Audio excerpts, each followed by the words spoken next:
Hi hello good evening ടൈമാണ് കേട്ടോ. ഞങ്ങളെങ്ങോട്ടാണ് പോകുന്നതെന്നറിയോ? നമ്മൾ ബാംഗ്ലൂരിൽ നിന്ന് വന്ന കാര്യത്തിന് വേണ്ടി തന്നെയാണ്.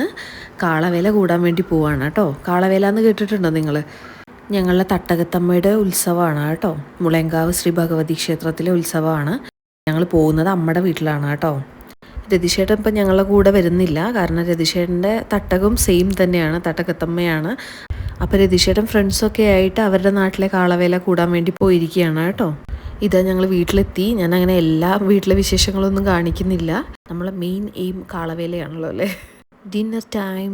ഇവിടെ ഉത്സവമാണെങ്കിൽ നോൺ വെജ് ഒക്കെ കഴിക്കും കേട്ടോ. അത് ഈ നാട്ടിലെ രീതിയാണെന്ന് തോന്നുന്നു. അങ്ങനെ ഞങ്ങൾ ഫുഡൊക്കെ കഴിച്ചു, റെഡി ആയിരിക്കുകയാണ് കേട്ടോ പോവാൻ. എല്ലാവരും നടന്നാണ് കേട്ടോ പോകുന്നത്.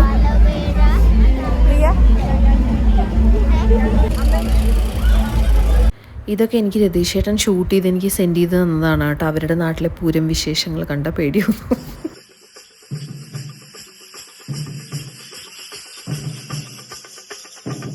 രതീഷേട്ടൻ പോയിട്ടുണ്ടായിരുന്നത് പുറമത്രയാണ് കേട്ടോ. പല ദേശത്തു നിന്നുള്ള കാളവേലകൾ ഒരുമിച്ച് കൂടി മുളയങ്കാവിലാണ് കേട്ടോ അവരൊക്കെ ഒരുമിച്ച് കൂടുന്ന സ്ഥലം.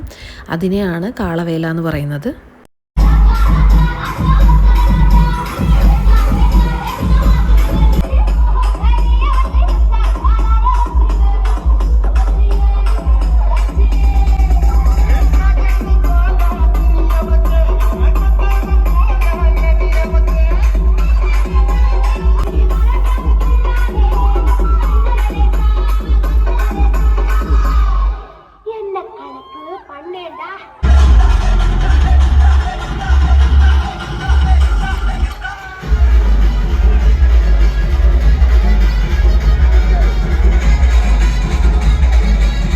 ഇതൊരു വലിയ കാളയാണല്ലേ.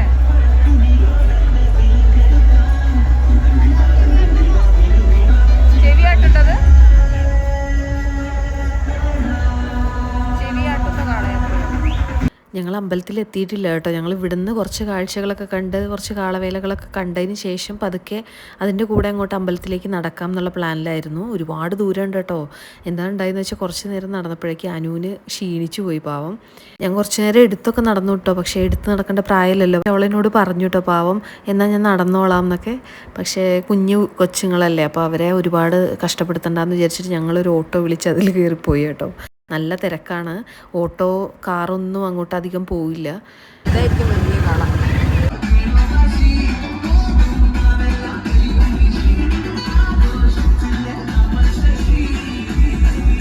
അമ്പലത്തിനടുത്തെത്തി ഞങ്ങൾ കൂടെയുള്ളവരെ വെയിറ്റ് ചെയ്തുകൊണ്ട് നിൽക്കുകയാണ് കേട്ടോ. അപ്പോൾ കുഞ്ഞുങ്ങൾക്ക് ഐസ്ക്രീം വേണം എന്ന് പറഞ്ഞിട്ട് ഞങ്ങൾ വാങ്ങിച്ചതാണ്. മഴ പെയ്ത് തുടങ്ങിയിട്ടുണ്ടായിരുന്നു കേട്ടോ. എന്തായാലും ഞങ്ങൾ ഓട്ടോയിൽ കയറി വന്നത് നന്നായിപ്പോയി എന്ന് എനിക്ക് തോന്നിയപ്പോൾ. ബാക്കിയുള്ളവരൊക്കെ എത്താൻ ഇനിയും ടൈം ഉണ്ടായിരുന്നു കേട്ടോ. അവർ നടന്ന് വരണ്ടേ, അപ്പം ഇനി ഒരുപാട് സമയം എടുക്കും. അപ്പം ഞങ്ങൾ കുറച്ച് നേരം എന്തായാലും വെറുതെ ഇരിക്കില്ലേ എന്ന് വിചാരിച്ചിട്ട് കുഞ്ഞുങ്ങൾക്ക് ഐസ്ക്രീം വാങ്ങിച്ചു കൊടുക്കാൻ വേണ്ടി വന്നതാണ് കേട്ടോ.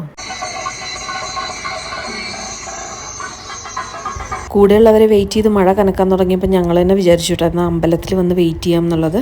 ഞങ്ങൾക്ക് ഇവിടെ തൊഴുകയും ചെയ്യാമല്ലോ. അപ്പം തിരക്ക് വരുന്നതിന് മുന്നേ ഞങ്ങൾ അമ്പലത്തിൽ വന്നതാണ് കേട്ടോ. നിങ്ങൾക്ക് ഈ അമ്പലത്തിൻ്റെ ഐതിഹ്യം അറിയണോ?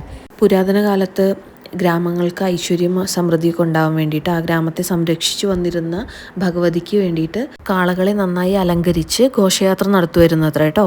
അതാണ് പിന്നീട് കാളവേലയായിട്ട് മാറിയത്. ഇവിടുത്തെ പ്രത്യേകത എന്താണെന്ന് വെച്ചാൽ ഇവിടെ ആനയെ എഴുന്നള്ളിക്കില്ല കേട്ടോ. പൂരത്തിനൊന്നും ആനയെ കാണില്ല. കാരണം അതൊരു ഐതിഹ്യം എന്താ പറയുന്നതെന്ന് വെച്ച് കഴിഞ്ഞാൽ ഭഗവതിക്ക് ആനയെ പേടിയാണെന്നാണ് പറയുന്നത്. ഒരിക്കലും അമ്പലത്തിലെ ഉത്സവത്തിന് ആനയെ എഴുന്നള്ളിക്കും. ആനയെ കണ്ടതോടുകൂടി ശ്രീകോവിലിൻ്റെ നട തനിയെ അടഞ്ഞുപോയി എന്നുള്ളതാണ് കേട്ടോ ഐതിഹ്യം.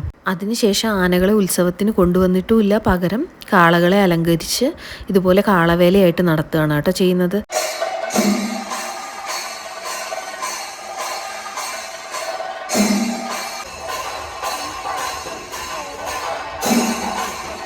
ഞങ്ങൾ തൊഴുതൊക്കെ കഴിഞ്ഞ് ഞങ്ങൾ കൂടെയുള്ളവരെ വെയിറ്റ് ചെയ്തുകൊണ്ടിരിക്കുകയാണ് കേട്ടോ. അവരിതുവരെയും വന്നിട്ടില്ല. അപ്പോഴേക്കും പുറത്ത് ഭയങ്കര മഴ തുടങ്ങി കേട്ടോ. ഞങ്ങൾക്ക് എന്തോ ദൈവഭാഗ്യം കൊണ്ടാണ് ആ സമയത്ത് ഓട്ടോയിൽ കയറിയിട്ട് വരാൻ തോന്നിയത്. എന്താണെങ്കിലും ഞങ്ങൾ നേരെ തൊഴുതു. പക്ഷേ നോണൊക്കെ കഴിച്ചുകൊണ്ട് ഞങ്ങൾ തിരുമുറ്റത്ത് നിന്നിട്ടാണ് കേട്ടോ തൊഴുതത്. അകത്തേക്ക് കയറി തൊഴുതില്ല. അപ്പോൾ എന്താണെങ്കിലും മഴയിൽ നിന്ന് ഞങ്ങൾ രക്ഷപ്പെട്ടു. അവരെത്തിയിട്ടില്ല. അപ്പോൾ അവർക്ക് വേണ്ടിയുള്ള വെയിറ്റിംഗ് ആയിരുന്നു. പക്ഷേ ഞങ്ങൾ ഇരുന്ന ആ ഏരിയയിൽ ആ സ്ഥലത്ത് മൊത്തം മഴവെള്ളം കയറി കേട്ടോ.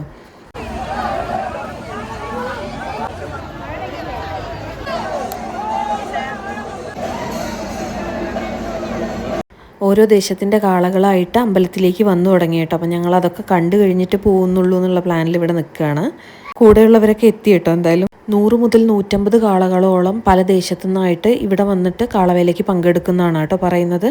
ഇതിന് പുറകിലുള്ള ഐതിഹ്യത്തെക്കാളും ഈ ഉത്സവം മനോഹരമാക്കി മാറ്റുന്നത് എന്താണെന്ന് വെച്ച് കഴിഞ്ഞാൽ എനിക്ക് തോന്നിയിട്ടുള്ളത് നമ്മൾ വീട്ടുകാരെല്ലാവരും തമ്മിൽ കാണാനും അല്ലേ വീണ്ടും ഒത്തുചേരാനൊക്കെ പറ്റുന്നു എന്നുള്ളതായിരിക്കും അല്ലേ. അപ്പം ഞങ്ങൾ തിരിച്ചു പോകാനുള്ള തയ്യാറെടുപ്പിലാണ്. ഞങ്ങൾ ഓട്ടോയ്ക്ക് വേണ്ടി വെയിറ്റ് ചെയ്യുക. അതിൻ്റെ ഇടയ്ക്ക് എങ്ങനൊരു സാഹസം കണ്ടത്. അപ്പോൾ കാളവേല കാഴ്ചകളൊക്കെ ഇത്രയേ ഉള്ളൂ. ഇനി നാളെ പൂരമാണ് കേട്ടോ. അപ്പോൾ ഞാൻ അതും കൂടെ വീഡിയോ എടുത്ത് ഷൂട്ട് ചെയ്ത് നിങ്ങളെ കാണിക്കാം. നാട്ടിലെ പൂരക്കാഴ്ചകളുമായി മറ്റൊരു വ്ളോഗിൽ കാണാം. ബൈ.